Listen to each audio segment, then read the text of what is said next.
western New York, but his most famous revival was in Rochester during the winter of 1830 to 1831, when he conducted revival meetings every night and thrice on Sundays. He had a broad appeal with Protestant denominations and inspired simultaneous religious meetings throughout the entire city. While hundreds and thousands prayed and worshiped, women went door to door, imploring the occupants of each home to turn from sin. It is difficult for me to fully express his power. You must envision this. When he gestured toward his audience, the people flinched and ducked. And when he pointed toward an imaginary entrance to hell, those seated in the back actually stood up to turn and see the gates open to swallow the damned. The pews, the aisles, the doorways, and even the front lawns of churches were filled when he came to town. Prominent citizens who expected to be spectacularly converted in the heat of the revival made arrangements with Finney prior to the event to get a good seat. Finney was trained as a lawyer before he took up the cross. Other revivalists lacked his discipline and could not control the crescendo of passionate emotion they unleashed. It has been said that more than one baby was conceived during the raptures of revival, not just during the revivals, at the revivals. Some conservatives in our community looked upon these tent meetings as dangerous affairs. These events and the ministers who led them were altogether too popular among the ladies. But it was more than the thrill of the conversion experience that brought women to these tent meetings. Women saw what was happening in their communities. They saw problems that needed attention. They saw people who needed salvation, and they acted. The large number of female converts and these women's visible participation in promiscuous prayer services and evangelism was vexing to conservative Christians who continued to believe that woman's place in the church should be one of silence and submission. In 1837, the Congregational General Association responded to the Quaker abolitionists, Grimke sisters, public speaking with a formal rebuke. If the vine, whose strength and beauty is to lean upon the trellis work and half conceal its clusters, thinks to assume the independence and the overshadowing nature of the elm, it will not only cease to bear fruit, but fall in shame and dishonor into the dust. That was nothing. Those old New England Calvinists couldn't touch us. Evangelical women were already too busy in church work to heed that warning.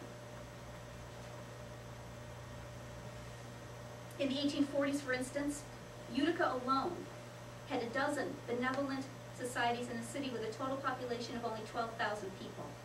These societies were dominated by women. This suited men fine. Women were the angels of the home in the antebellum years, the receptacles of virtue, the inconvenient virtue that stands in the way of exploiting your way to the top in a growing capitalist society. Go ahead and do good. It saved the husbands from the trouble.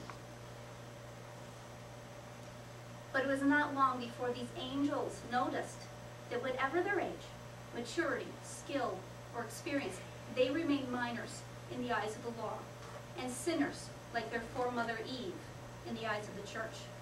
However much they worked for the poor, women had neither economic rights nor claim to property after marriage.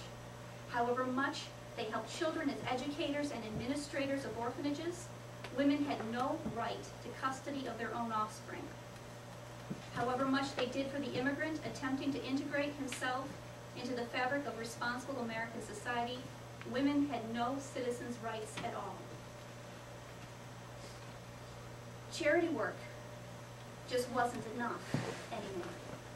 The angel of the home was redefining home to include the entire nation.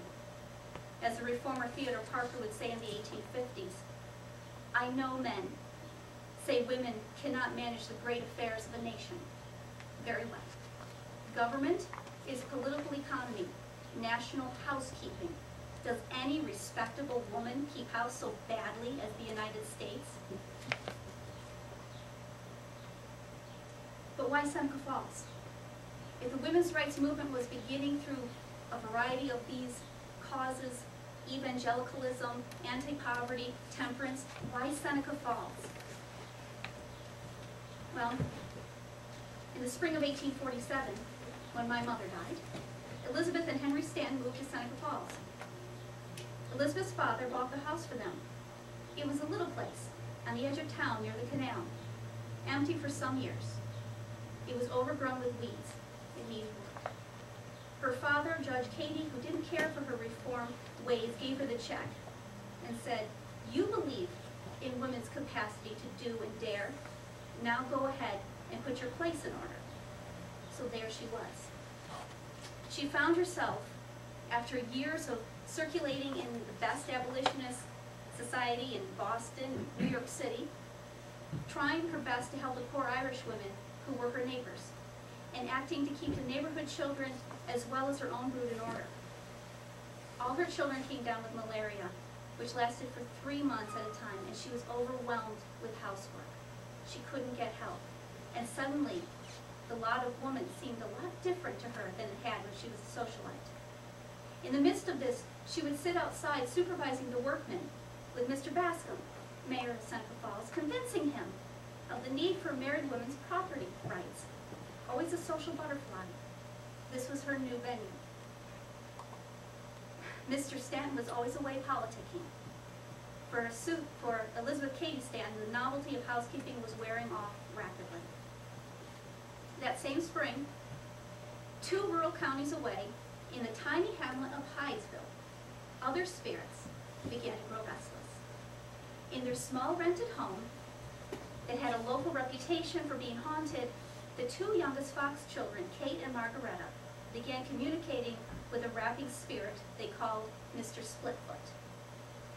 They determined that he was a peddler, murdered by the former occupant of the home and buried in the cellar. As the story began to spread and the spectral noises became more troublesome, the girls' mother sent them to Rochester to stay with their older sister Leah, who then brought them to the Post family. The story of Mr. Splitfoot might very well have been just another backwoods curiosity in upstate New York legend if it had not been for this move to Rochester. Rochester was the core of New York's radical reform movement, and the Post family was the core of Rochester reform. The home of abolitionists and Underground Railroad station masters Amy and Isaac Post was not just a safe house for runaway slaves, but for weary liberal reformers and agitators, including Frederick Douglass, William Lloyd Garrison, and Abbie Kelly. Only days after the Fox sisters left Hydesville to stay with their sister Leah in Rochester, the Posts invited them to their Sophia Street home. They knew the Fox family. Young Katie and Margaretta's folks used to rent a place from them on Corn Hill, and they felt they had a good understanding with the family. One day they had one of the Fox sisters, as well as Abby and Henry Bush, as company.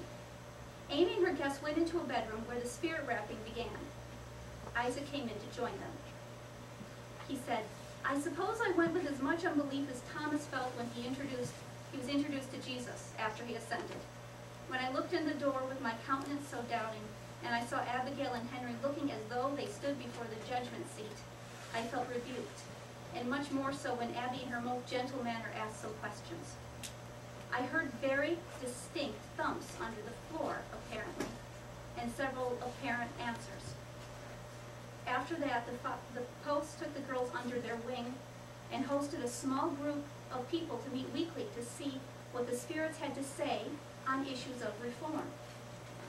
Isaac came up with a system using certain numbers of raps for letters in the alphabet. 1 rap for A, 2 raps for B. A is pretty easy, Z gets more difficult. This was very time-consuming, and the resulting answers were usually pretty disappointing. For instance, during dinner, Isaac struggled to hear the raps and to know where they left off.